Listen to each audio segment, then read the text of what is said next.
انگریزی سیکھتے ہوئے اکثر ایسا ہوتا ہے نا کہ کچھ الفاظ پر آ کے ہم رک جاتے ہیں۔ وہ الفاظ جو دکھنے یا سننے میں تو ایک جیسے لگتے ہیں لیکن ان کے معنی بالکل الگ ہوتے ہیں۔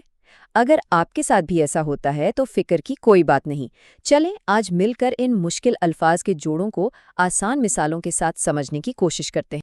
چلیں شروعات اسی سوال سے کرتے ہیں۔ یہ انگریزی زبان کا ایک بہت ہی عام مسئلہ ہے، لیکن اچھی خبر یہ ہے کہ اسے سمجھنا بہت ہی آسان ہے۔ آج ہم دیکھیں گے کہ کیسے صرف ایک حرف یا ہلکا سا آواز کا فرق پورے معنی کو بدل کر رکھ دیتا ہے۔ ٹھیک ہے، تو سب سے پہلے بات کرتے ہیں اسم یعنی ناؤنز اور فعل یعنی وربز کی۔ کبھی کبھی دو لفظوں میں فرق صرف اتنا سا ہوتا ہے کہ ایک کسی چیز کا نام ہوتا ہے اور دوسرا اس سے جڑا کوئی کام۔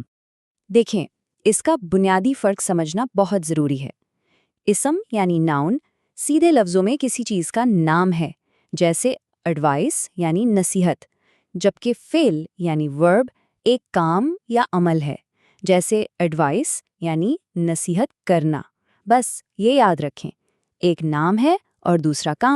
آئیے اب ان جوڑوں کو مثالوں میں دیکھتے ہیں۔ پہلا ہے ایڈوائس۔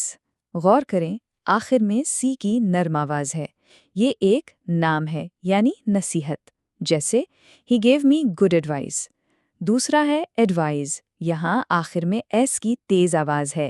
یہ ایک کام ہے یعنی نصیحت کرنا، جیسے I advise you to go for a walk. بالکل یہی اصول افیکٹ اور افیکٹ پر بھی لاگو ہوتا ہے۔ افیکٹ نام ہے یعنی اثر اور افیکٹ کام ہے یعنی اثر کرنا۔ اچھا جی، اب آتے ہیں ایک اور دلچسپ چیلنج کی طرف۔ یہ وہ الفاظ ہیں جہاں صرف ایک حرف کا فرق زمین آسمان کا فرق ڈال دیتا ہے۔ یہ وہ عام جال ہیں جن میں اکثر سیکھنے والے پھنس جاتے ہیں۔ ذرا اس جوڑے پر غور کریں۔ اسٹیشنری جس میں ای ہے اسے انویلپ سے یاد رکھیں، یہ لکھنے پڑھنے کا سامان ہے، جبکہ اسٹیشنری جس میں اے ہے اس کا مطلب ہے ساکن یا ایک جگہ رکا ہوا۔ اب ڈیزرٹ اور ڈیزرٹ کو دیکھیں۔ ڈیزرٹ میں ڈبل ایس ہے، شاید اس لیے کہ میٹھی چیز ہمیشہ تھوڑی زیادہ ہی اچھی لگتی ہے۔ یہاں پرنسپل اور پرنسپل میں فرق سمجھنا بہت اہم ہے۔ پرنسپل کے آخر میں پال آتا ہے جس کا مطلب دوست بھی ہوتا ہے، تو اسے کسی شخص سے جوڑیں، جیسے اسکول کا سربراہ، جبکہ پرنسپل کا مطلب ہوتا ہے اصول۔ اب دیکھیں کوائٹ اور کوئٹ۔ کوائٹ کا مطلب ہے کافی یا بالکل، جیسے it is quite cold today, آج کافی سردی ہے، جبکہ کوئٹ کا مطلب ہے چھوڑ دینا۔ آئیے اب ایسے الفاظ کی طرف بڑھتے ہیں جو سننے میں بالکل ایک جیسے ہوتے ہیں لیکن ان کے ہجے اور معنی بالکل مختلف ہوتے ہیں۔ انگریزی میں انہیں ہوموفونز کہتے ہیں۔ ان کو سمجھنے کے لیے جملے کا سیاق و سباق یعنی کانٹیکسٹ بہت اہم ہوتا ہے۔ ان جوڑوں کی آواز پر غور کریں۔ پیس، پیس بالکل ایک جیسی، لیکن PEACE امن ہے، جبکہ PIECE کسی چیز کا ٹکڑا ہے۔ اسی طرح بریک، بریک آواز ایک ہے، لیکن بریک گاڑی کو روکتا ہے، جبکہ بریک کسی چیز کو توڑنے کے لیے استعمال ہوتا ہے۔ چلیں کچھ اور مثالیں دیکھتے ہیں۔ ویسٹ یعنی وقت یا چیزیں ضائع کرنا، اور ویسٹ یعنی کمر۔ اگلا جوڑا ہے ویدر یعنی موسم، اور ویدر یعنی جب کوئی انتخاب ہو، چاہے یہ یا وہ۔ ان الفاظ میں جملہ ہی آپ کا بہترین دوست ہے جو صحیح معنی بتاتا ہے۔ کچھ مشکل جوڑے خاص طور پر لوگوں، ان کے کرداروں یا وہ کہاں سے ہیں اس سے متعلق ہوتے ہیں۔ چلے دیکھتے ہیں کہ ان میں کیسے فرق کیا جائے۔ ان الفاظ پر توجہ دیں جو لوگوں سے جڑے ہیں۔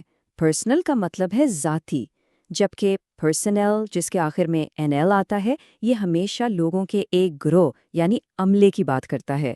اسی طرح کاؤنسل لوگوں کی ایک مجلس ہے، جبکہ کاؤنسل کا مطلب مشورہ ہے، بالکل ویسا ہی جیسے ایڈوائس۔ تو ہم نے بہت سے مشکل جوڑوں کو سمجھ لیا ہے، لیکن اصل چیلنج تو انہیں یاد رکھنا اور صحیح جگہ استعمال کرنا ہے۔ آئیے دیکھتے ہیں کہ ان غلطیوں سے بچ کر ان الفاظ پر عبور کیسے حاصل کیا جا سکتا ہے۔ ان الفاظ پر قابو پانے کے لیے بس یہ 4 اصول اپنا لیں۔ پہلا، ہجوں پر گہری نظر رکھیں۔ دوسرا، ہمیشہ جملے کے کانٹیکسٹ سے مدد لیں۔ تیسرا، خود کو انگریزی سے گھیر لیں، پڑھیں، سنیں۔ اور چوتھا جو سب سے اہم ہے، ان الفاظ کو استعمال کرنے سے نہ ڈریں، مشق کریں، کیونکہ مشق ہی انسان کو کامل بناتی ہے۔ تو اب سوال یہ ہے کہ آج سیکھے گئے الفاظ میں سے کون سا جوڑا ہے جسے آپ سب سے پہلے استعمال کرنے کی کوشش کریں گے؟ سیکھنے کا یہ سفر جاری رکھیں کیونکہ ہر نیا لفظ آپ کی انگریزی کو اور بھی بہتر بنائے گا۔